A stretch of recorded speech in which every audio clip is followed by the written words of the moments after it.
So what to talk about? I know, let's talk about Facebook.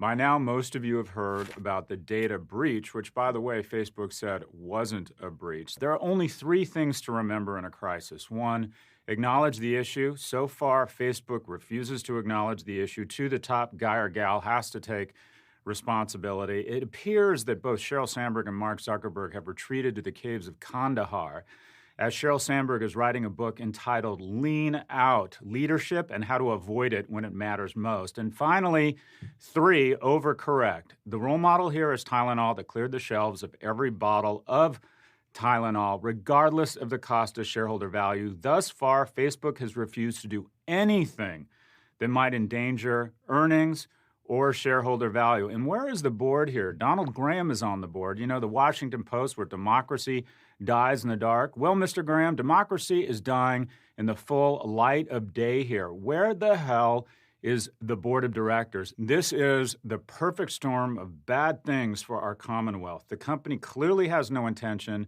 of doing anything substantive to change what has gone on here, where the most innovative act of 2016 was the Russians taking a Trojan horse that we paid for, the most innovative thing in the world, Facebook, and detonating it in our own face. Two, Washington, will they step in? Absolutely not. With the White House, the House, and the Senate controlled by Republicans, and Republicans being the party of Trump, and Trump perceiving the weaponization of this platform and Cambridge Analytica as good for him, there will be absolutely nothing resembling leadership or action other than sanctimonious indignance coming out of D.C. Where might we see some progress? A red state attorney general who sees the fastest blue line path from the AG's house to the governor's mansion by making a populist argument against Facebook. Where we're most likely to see real change here? Brussels. Europe registers a fraction of the upside with all of the downside. They're about to go gangster on Facebook. What about consumers? Deinstall Facebook is not trending. Consumers talk a big game, but at the end of the day, they want that little black dress for $9.99, or they want to share their fabulous lives with their friends on their Instagram feeds. Don't expect anything from the consumer here. And what about advertisers? Advertisers don't have the option. This is a duopoly. They cannot disarm unilaterally.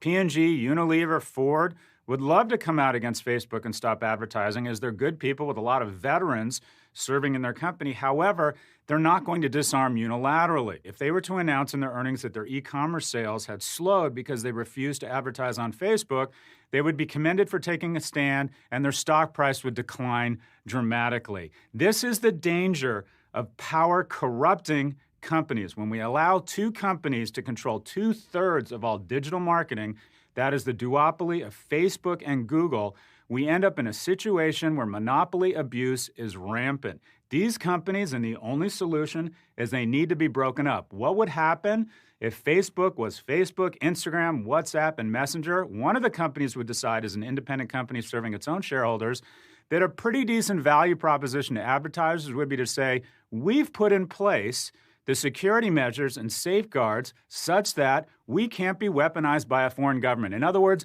we are not bad for America. Advertise with us. That sounds like a pretty decent line to get advertisers. Unfortunately, neither Google nor Facebook need to make that assurance because advertisers have no choice.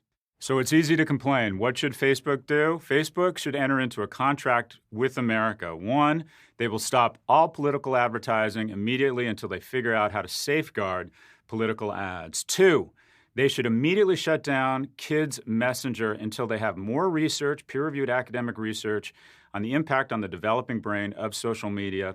And three, they should separate the chairman and CEO roles and appoint a chairman that stakeholders are assured and trust understand the tension between civic responsibility and shareholder value. So some predictions. What will come from Washington? Nothing. What will come from Facebook? Delay and obfuscation. What will come from advertisers? An inability to disarm unilaterally. What will come from consumers? Absolutely nothing. Democracy is dying one like at a time here in the full light of day. Facebook employees, you are complicit. We'll see you next week.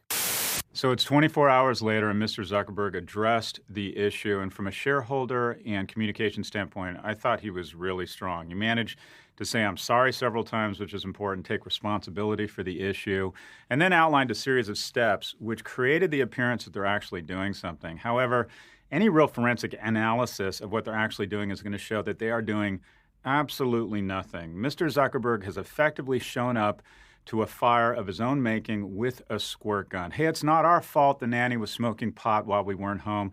Yeah, it's your fault, and you're not really doing anything. Mr. Zuckerberg, this isn't a monster out of your control. It is a monster, but you have control. This is your responsibility.